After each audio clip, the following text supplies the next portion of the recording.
বঙ্গযুদ্ধে কোমর কষছে বামেরাও। দলের স্ট্র্যাটেজি কি কি ভাবছে বামফ্রন্ট? ও আজ ভোটের সেনাপতি বামফ্রন্ট চেয়ারম্যান বিমান।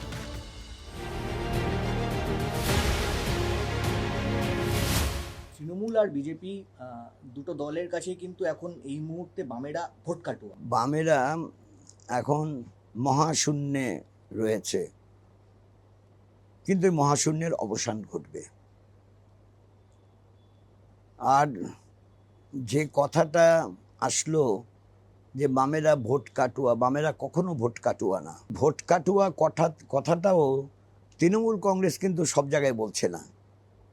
যেখানে ওদের কোনো নেতা দাঁড়িয়েছে, যে নেতা অনেক গুণে বলিয়ান, সেখানে নেগেটিভ ক্যাম্পেইন তাদের বিরুদ্ধে হচ্ছে, সেখানে কিন্তু বলে দিচ্ছে বামেদের ভোট দিয়ে কি লাভ হবে, ওকে জিতবে, ওরা তো ভোট কাটুয়া।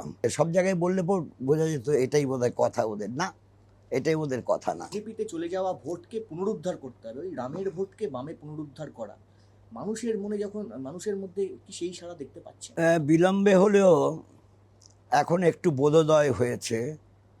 যে স্লোগান দিয়েছিল ভারতীয় জনতা পার্টি, যে এখন তো বামপন্থীরা কিছু করতে পারবে না, তাই এখন বামের ভোট রামে পড়াটাই উচিত। আমি দুর্ভাগ্যের হলেও বাস্তব সত্য, কোনো ক্ষেত্রে এটা যে নির্বাচনী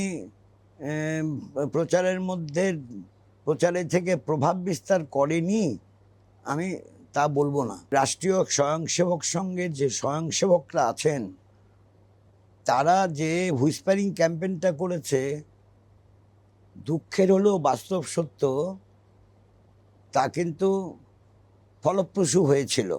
সামগ্রিকভাবে প্রচারের ধারাটা ঐক্যবদ্ধভাবে করার লক্ষ্যে পথ চলতে আমরা দৃঢ়ভাবে লক্ষ্য রাখছি এবং তদনুযায়ী চলছি। তাতে আমার ধারণা এবার তৃণমূল কংগ্রেসের ভোট কাটুয়া কথা আর এখন বামে নয় রামে ভোট দেওয়ার কথা, এগুলো কার্যকরী হবে না। কারণ মানুষ তার জীবনের অভিজ্ঞতায় উপলব্ধি করেছে যে সত্যিকারের রাজ্যে নৈরাজ্য চলছে, রাজ্যে একটা সরকার আছে, কিন্তু তথাপি এমন সব ঘটনা ঘটছে যে ঘটনাগুলো ঘটা উচিতই না।